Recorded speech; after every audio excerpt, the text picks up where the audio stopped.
او عمرتین او کما قال علیہ الصلاۃ والسلام۔ رمضان المبارک کا دوسرا عشرہ چل رہا ہے۔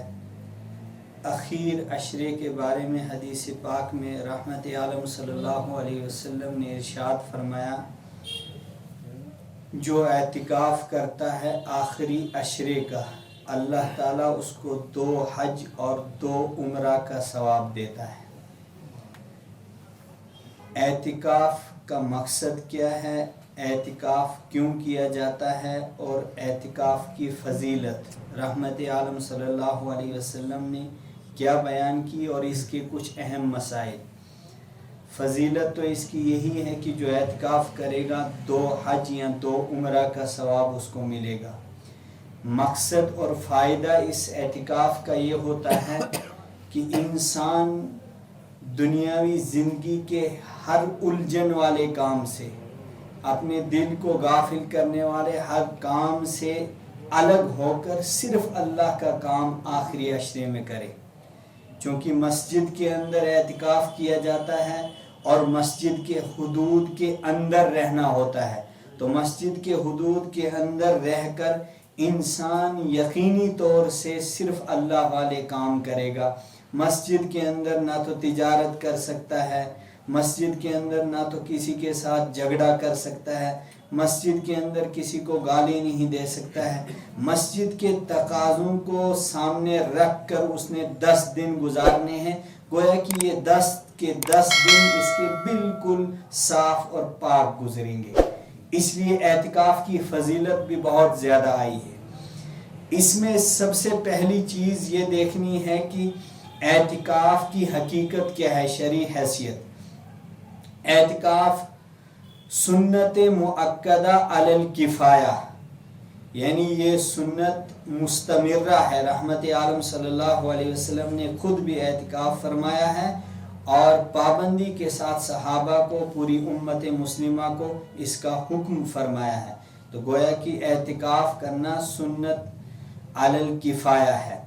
سنت علی الکفایہ کا مطلب ہے کہ جامع مسجد کے اندر اعتکاف میں اگر کوئی بیٹھ جائے گا تو سارے بستی والے گناہوں سے بچ جائیں گے، ان پر کوئی گناہ نہیں ہوگا۔ اگر کسی مسجد کے اندر کوئی ایک بندہ بھی اعتکاف کے لیے نہیں بیٹھا تو سارے مسجد کے آس پاس رہنے والے یعنی پورے محلے والے گنہگار ہوں گے۔ قیامت کے دن سب کو جواب دینا ہوگا۔ اس لیے ہر مسجد کے اندر اعتکاف کے لیے بیٹھنا لازمی طور سے ضروری ہے۔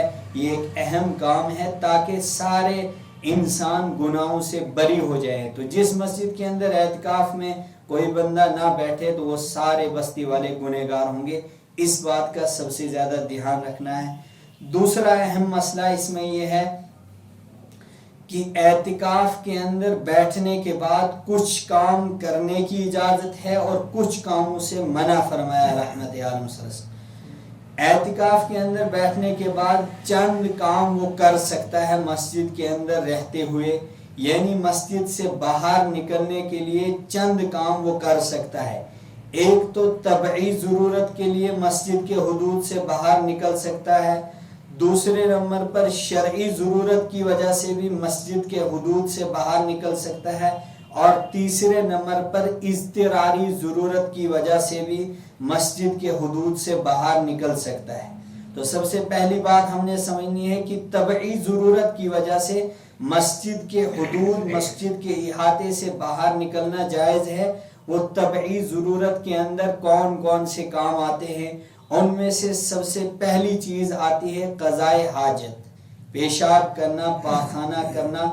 باتھ روم کے لیے اگر مسجد کے باہر کافی دور باتھ روم ہو، مسجد کے پاس نہ ہو، تو جہاں پر بھی باتھ روم ہو تو طبعی ضرورت کی وجہ سے یعنی قضائے حاجت کی وجہ سے مسجد کے حدود سے باہر نکلنے کی اجازت ہے۔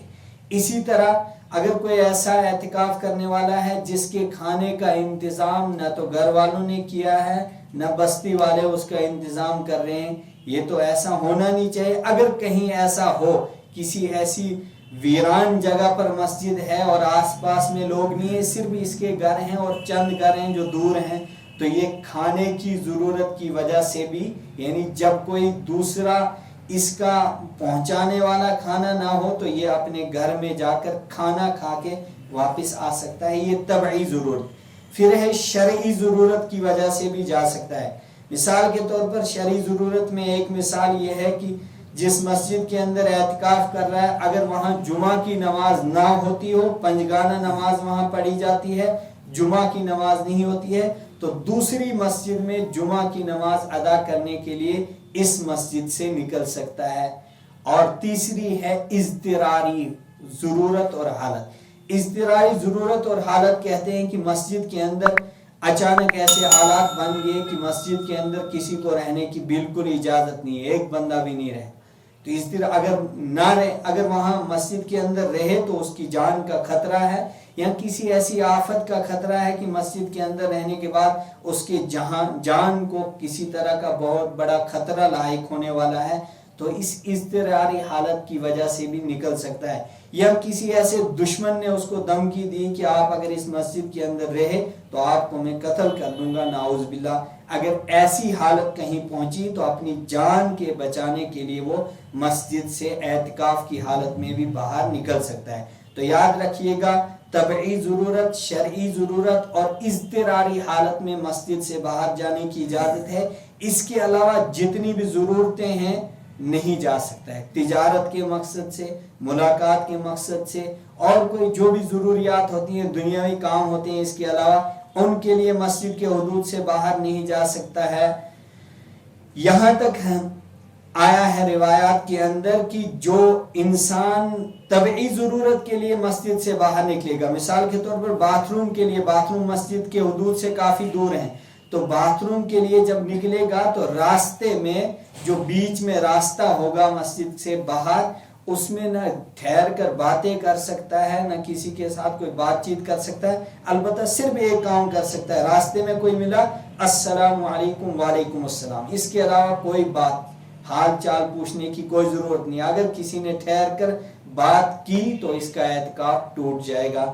اسی طرح یہاں جو کشمیر میں مساجد ہیں، یہ حمام والا ایریا ہے، تو اگر کسی نے اس مسجد کے حدود سے باہر قدم حمام میں رکھ دیا تو اس کا اعتکاف بھی ٹوٹ جائے گا۔ تو گویا کہ ان تین ضرورتوں کے علاوہ کسی اور ضرورت کے لیے اگر مسجد سے باہر نکل گیا تو اس کا اعتکاف ٹوٹ جائے گا، ان کا دھیان رکھنا ہے۔ اور ایک اہم کام اس میں یہ رہتا ہے کہ مسجد کے اندر رہ کر اس کو کون کون سے کام کرنے ہیں، کچھ کام نہیں کرنے ہیں، کچھ کرنے ہیں۔ سب سے پہلی چیز حدیث پاک میں آئی ہے کہ اللہ کے گھر کے اندر دنیاوی باتیں کرنا منع ہے، اور دنیاوی باتیں کرنے کے بارے میں حدیث پاک میں آیا ہے، الاحادیث فی امر دنیاکم فی المساجد یاکل الحسنات کما تاکل النار الحطب۔ مسجد کے اندر دنیاوی باتیں کرنا انسان کے نیکی کے اعمال کو اس طرح ختم کر دیتی ہیں جس طرح آگ سوکھی لکڑی کا راکھ بنا دیتی ہے، یعنی اس کے سارے اعمال۔ جب اعتکاف کرے گا یہاں آ کر بھی فون پہ لگا رہے گا، دنیاوی باتیں کرتا رہے گا، بے مقصد کام۔ البتہ صرف ایک چیز کی اجازت ہے، کوئی ایمرجنسی یعنی زیادہ ضرورت ہے، اپنی والدہ سے بات کر سکتا ہے، اپنی اہلیہ سے، اپنے والدین سے کر سکتا ہے، بھائی بہن سے کر سکتا ہے جب ضرورت ہے۔ اگر ضرورت نہیں ہے تو ان کے ساتھ بھی اجازت نہیں ہے، یعنی پھر فضول میں بات کرنے۔ مقصد ہے اگر گھر میں کوئی اطلاع دینی ہے، گھر میں کوئی کام بتانا ہے تو اس کی اطلاع دے سکتا ہے، یا خبر گیری اپنی حال کا بتا سکتا ہے۔